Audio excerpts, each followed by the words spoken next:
parts at the SEMA show are so new that we're looking at like the very first ones. And MSD has brought out a line of intake manifolds that are not only super new, but you guys are advertising quite some substantial power numbers based on Absolutely, absolutely. We decided to complement, our EFI line, especially our Atomic LS stuff, was to do an LS intake manifold. Now, some of the things we wanted to accomplish in doing so was, we want a guy to be able to easily open it up and port it, so we made it a two-piece design. Using some fluid dynamic software, we were able to model the airflow before we even touched tooling. So we were able to make efficient runners and optimum plenum volume and equalize airflow, everything you need to make a optimal piece. To further that, we said, well, guys are going to want to run these on race cars, guys are going to want to run these on turbo cars and what have you. So we put provisions for fogger systems. We made it where it'll accept boost. We put a large 103mm opening. Everything you need to really put this on a performance application. Well, let's take a look real fast. Sure. So this is obviously blown apart for the show. Correct. And if I can move this over a little bit to look at it. First of all, I love the name, Atomic Air Force. Yes. That's very cool. And I know that talking with some of the people at MSD, you guys have a lot of employees and relatives and stuff in the military, and I think that's kind of a neat little nod. Absolutely, absolutely. Also, the runner shape inside here looks like one of those super exotic handmade stack type intakes. Right. That now we're just enclosing in a composite box. Correct. Right? Correct. And then, as you mentioned, looking across top here, we see these flat bosses, which are designed to be tapped for nitrous nozzles and etc. Exactly. Now, is there enough material in there? Because this is a composite. It looks almost like it's maybe a powder-coated aluminum piece, but this is composite. Absolutely, it's a reinforced composite. And can is it reliable enough to tap? Yeah, absolutely.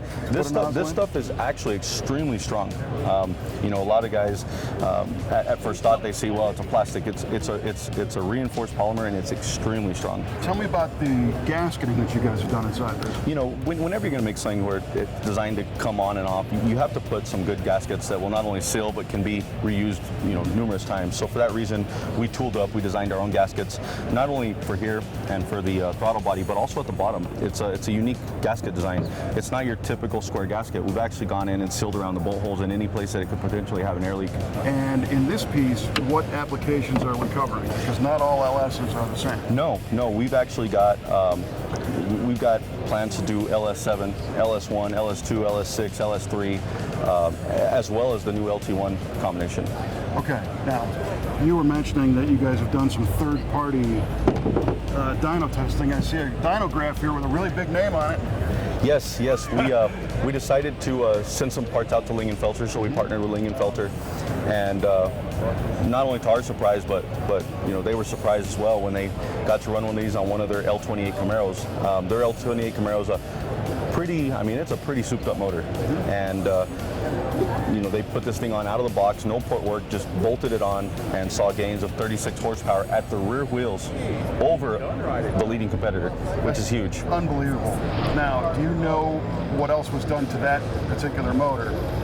Well, we'd have to talk to Lingenfelter to know all the dirty little secrets about it. But it's definitely more compression, ported heads, big cam, headers. All your typical, high performance upgrades. So this is happy going on a modified motor? Absolutely. This thing's going to be a home on a completely bone stock LS7. The more you soup up the engine, the more this thing's really going to shine. So, it's at home on your daily driver and it's at home on your drag car. So if somebody has a bone stock LS1 and a Camaro or a street rod or whatever, they can buy this now and it's still going to be beneficial as they modify it. Absolutely. It's something you can definitely grow with. Yeah. What kind of price point are we going to be looking at? Full retail on this piece, you're looking at about $949. So in line with other... Absolutely, it's very reasonably priced. What is the availability? Because this is brand new.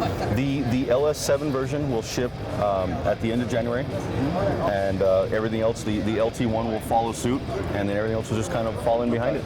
So this is an LT1 version. It looks similar on the outside, but I can see it's kind of a little bit flatter because the LT1 is the new Corvette motor, and I didn't even even know anybody was making an LT1. Actually, we're the first to market on it. You know, as you know, the direct injector, the LT1 is a direct injected motor, so you'll notice the lack of some of the provisions for fuel rails. Sure. We did, however, add bosses that can be drilled, so a guy could, on a really high horsepower application, use traditional electronic fuel injection on top of the direct injection.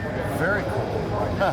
And again, this is a composite design, and it still fits under the nose of a C7 Corvette? Absolutely, absolutely. We actually have one here at the show. And the LT version, price-wise and availability? This one's a little bit more expensive. You're looking at $1,099. And then you said, what, February or so on these? These are going to be spring release. Spring release? Correct. Spring release. And do we have any numbers on how this one has performed yet? Or? On a bone stock, 100% stock LT1, we've seen gains of about 18 horsepower. Wow. So. Very cool. Well, nice job, man. And it's neat to see the Atomic line is expanding. Absolutely. And I love the fact that you have third-party verification on this stuff, and it's not just, hey, on our dyno, Absolutely. it made $1 million. You know, and that's the key is when you can get, you know, and not just for the consumer, but for us, when we can get third-party validation, the parts we're making are truly working and doing their job, I mean, you just can't beat it. Right on. Well, thanks for the time and for showing thank you. us. Thanks for stopping by. Absolutely.